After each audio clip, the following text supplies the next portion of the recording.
Welcome back to our food blog. ಇವತ್ತಿನ special ಶಾವಿಗೆ ಪಾಯಸ. ಸ್ವೀಟ್ ಆದ ತಕ್ಷಣ ಎಲ್ಲರ ಮನೆ ಕಾಮನ್ ಆಗಿ ಮಾಡೋದೇ ಶಾವಿಗೆ ಪಾಯಸ.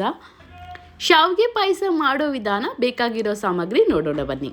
ಅರ್ಧ ಲೀಟ್ರು ಹಾಲು, ಏಲಕ್ಕಿ ಪುಡಿ, ದ್ರಾಕ್ಷಿ, ಗೋಡಂಬಿ, ಬಾದಾಮಿ, ತುಪ್ಪ, 2 ಏಲಕ್ಕಿ, ಹಾಗೆ ಸ್ವಲ್ಪ ಮಿಲ್ಕ್ ಮೇಡ್, 1 ಬೌಲ್ನಷ್ಟು ಸಕ್ಕರೆ, ಹಾಗೆ ಶಾವಿಗೆ. ಇದಿಷ್ಟೆಲ್ಲ ರೆಡಿ ಮಾಡ್ಕೊಂಡಿದ್ದೀವಿ. ಈಗ ಹೇಗೆ ಮಾಡೋದು ನೋಡೋಣ ಬನ್ನಿ. ಗ್ಯಾಸ್ನ ಆನ್ ಮಾಡ್ಕೊಳ್ಳಿ, ಒಂದು ಪ್ಯಾನ್ನ ಇಟ್ಕೊಳ್ಳಿ, ಇನ್ನೊಂದು ಒಲೆಯಲ್ಲಿ ಹಾಲನ್ನ ಕಾಯಲಿಕ್ಕೆ ಬಿಡಿ. ಈಗ ಪ್ಯಾನ್ ಬಿಸಿಯಾಗಿದೆ, ಇದಕ್ಕೆ 2 ಸ್ಪೂನ್ ತುಪ್ಪ ಹಾಕೊಳ್ಳೋಣ. ತುಪ್ಪ ಸ್ವಲ್ಪ ಬಿಸಿಯಾಗಲಿ. ಇದಕ್ಕೆ 1 ಬೌಲ್ನಷ್ಟು ಶಾವಿಗೆನ ಇಲ್ಲಿ ಹಾಕೋಣ.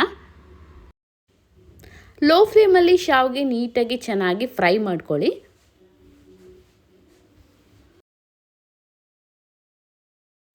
ತುಪ್ಪದಲ್ಲಿ ಶಾವಿಗೆನ ನೋಡಿ ಈ ಥರ ಬಣ್ಣ ಚೇಂಜ್ ಆಗೋವರೆಗೂ ಇದನ್ನು ಲೋ ಫ್ಲೇಮಲ್ಲಿ ಚೆನ್ನಾಗಿ ಇದನ್ನು ಫ್ರೈ ಮಾಡ್ಕೊಳ್ಳಿ.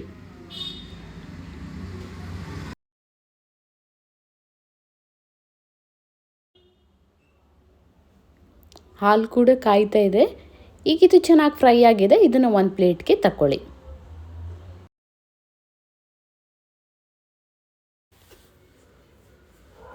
ಈಗ ಪ್ಯಾನ್ನ ಬಿಸಿಗೆ ಇಟ್ಕೊಳ್ಳಿ. ಈಗ 2 ಸ್ಪೂನ್ ತುಪ್ಪನ ಹಾಕ್ಕೊಳ್ಳಿ. ತುಪ್ಪ ಸ್ವಲ್ಪ ಬಿಸಿ ಆಗಲಿ. ಈಗ ನಾವು ಒಂದೊಂದೇ ಡ್ರೈ ಫ್ರೂಟ್ನ ಇಲ್ಲಿ ಹಾಕ್ಕೊಂಡು ಫ್ರೈ ಮಾಡ್ಕೊಳ್ಳೋಣ. ಮೊದಲಿಗೆ ಬಾದಾಮಿನ ಹಾಕ್ಕೊಳ್ಳಿ. ಈಗ ಇದನ್ನು ಚೆನ್ನಾಗಿ ಫ್ರೈ ಮಾಡ್ಕೊಳ್ಳಿ. ಈಗ ಇದು ಚೆನ್ನಾಗಿ ಫ್ರೈ ಆಗಿದೆ. ಇದಕ್ಕೆ ಗೋಡಂಬಿನ ಹಾಕ್ಕೊಳ್ಳೋಣ. ಗೋಡಂಬಿನೂ ಕೂಡ ಲೋ ಫ್ಲೇಮಲ್ಲಿ ಇಟ್ಕೊಂಡು ಚೆನ್ನಾಗಿ ಫ್ರೈ ಮಾಡ್ಕೊಳ್ಳಿ.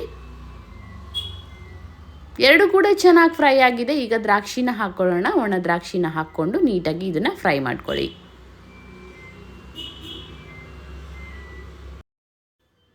ಎಲ್ಲ ಕೂಡ ಚೆನ್ನಾಗಿ ಫ್ರೈ ಆಗಿದೆ. ಈಗ ಇದನ್ನು ಸಪ್ರೇಟ್ ಬೌಲಲ್ಲಿ ತೆಗೆದಿಟ್ಕೊಳ್ಳಿ. ಹಾಲು ಕೂಡ ಚೆನ್ನಾಗಿ ಕಾದಿದೆ. ಇದಕ್ಕೀಗ ನಾವು ಹುರಿದಿರ್ತಕ್ಕಂಥ ಶಾವಿಗೆನ ಹಾಕ್ಕೊಳ್ಳೋಣ. ಇದನ್ನು ಚೆನ್ನಾಗಿ ಮಿಕ್ಸ್ ಮಾಡ್ಕೊಳ್ಳಿ.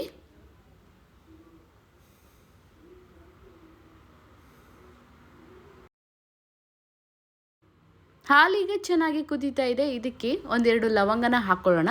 ಲವಂಗ ಹಾಕೋದ್ರಿಂದ ಎಕ್ಸ್ಟ್ರಾನೇ ಫ್ಲೇವರ್ ಬರುತ್ತೆ ಅಂತ ಹೇಳ್ಬೋದು. ಇದಕ್ಕೀಗ 1 ಬೌಲ್ನಷ್ಟು ಸಕ್ಕರೆನ ಹಾಕ್ಕೊಳ್ಳಿ. 1 ಬೌಲ್ ಶಾವಿಗೆಗೆ 1 ಬೌಲ್ನಷ್ಟು ಸಕ್ಕರೆನ ಹಾಕ್ಕೋತಾ ಇದ್ದೀವಿ.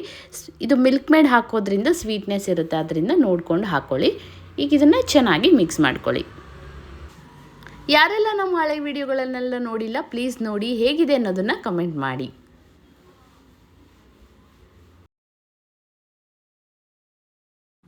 ಈಗ ಇದು ಚೆನ್ನಾಗಿ ಕುದೀತಾ ಇದೆ. ಇದಕ್ಕೀಗ ಅರ್ಧದಷ್ಟು ಮಿಲ್ಕ್ ಮೇಡನ್ನ ಹಾಕೋಣ.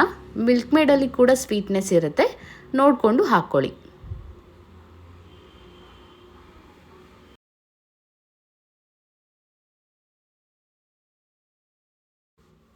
ಚೆನ್ನಾಗಿ ಇದನ್ನು ಮಿಕ್ಸ್ ಮಾಡ್ಕೊಳ್ಳಿ.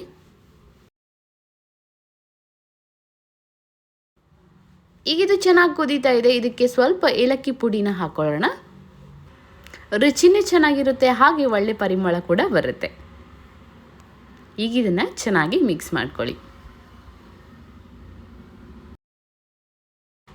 ಈಗ ಚೆನ್ನಾಗಿ ಕುದೀತಾ ಇದೆ. ಇದಕ್ಕೀಗ ನಾವು ತುಪ್ಪದಲ್ಲಿ ಕರೆದಿರ್ತಕ್ಕಂಥ ಡ್ರೈ ಫ್ರೂಟ್ಸ್ನ ಹಾಕ್ಕೊಳ್ಳೋಣ. ನೀವಿಲ್ಲಿ ಯಾವುದೇ ಡ್ರೈ ಫ್ರೂಟ್ಸ್ ಬೇಕಾದರೂ ಹಾಕೋಬೋದು. ಈಗ ಇದು ಕುದೀತಾ ಇದೆ. ಇದನ್ನು 2 ನಿಮಿಷಗಳ ಕಾಲ ಹಾಗೆ ಬಿಡಿ. ಶಾವಿಗೆ ಕೂಡ ಚೆನ್ನಾಗಿ ಬೇಯುತ್ತೆ. ಈಗ ಇದು ಫೈನಲ್ ಆಗಿದೆ. ಇದಕ್ಕೆ ಇನ್ನೊಂದು ಸ್ವಲ್ಪ ತುಪ್ಪ ಕೂಡ ನೀವು ಹಾಕೋಬೋದು. ಯಾರೆಲ್ಲ ನಮ್ಮ ಚಾನಲ್ನ ಫಸ್ಟ್ ಟೈಮ್ ನೋಡ್ತಿದ್ರೆ ಪ್ಲೀಸ್ ಸಬ್ಸ್ಕ್ರೈಬ್ ಮಾಡಿ, ಲೈಕ್ ಮಾಡಿ, ಶೇರ್ ಮಾಡಿ, ಹಾಗೆ ಹೇಗೆ ಬರ್ತಿದೆ ಅನ್ನೋದನ್ನು ಕಮೆಂಟ್ ಮುಖಾಂತರ ತಿಳಿಸಿ. ಈಗ ನಮ್ಮ ಶಾವಿಗೆ ಪಾಯಸ ರೆಡಿಯಾಗಿದೆ. ಇದನ್ನು ನೀವು ಬಿಸಿ ಬಿಸಿಯಾಗೂ ಕೂಡ ತಿನ್ಬೋದು. ಇಲ್ಲಾಂದರೆ ಇದನ್ನು ನೀವು 2 ಗಂಟೆಗಳ ಕಾಲ ಫ್ರಿಜ್ಜಲ್ಲಿಟ್ಟು ತಿಂದರೆ ತುಂಬಾ ಚೆನ್ನಾಗಿರುತ್ತೆ. ನೀವು ಇದೇ ರೀತಿ ಮನೇಲಿ ಟ್ರೈ ಮಾಡಿ. ಈ ವಿಡಿಯೋ ನಿಮಗೆ ಇಷ್ಟ ಆಯಿತು ಅನ್ಕೋತೀನಿ. Thank you for watching.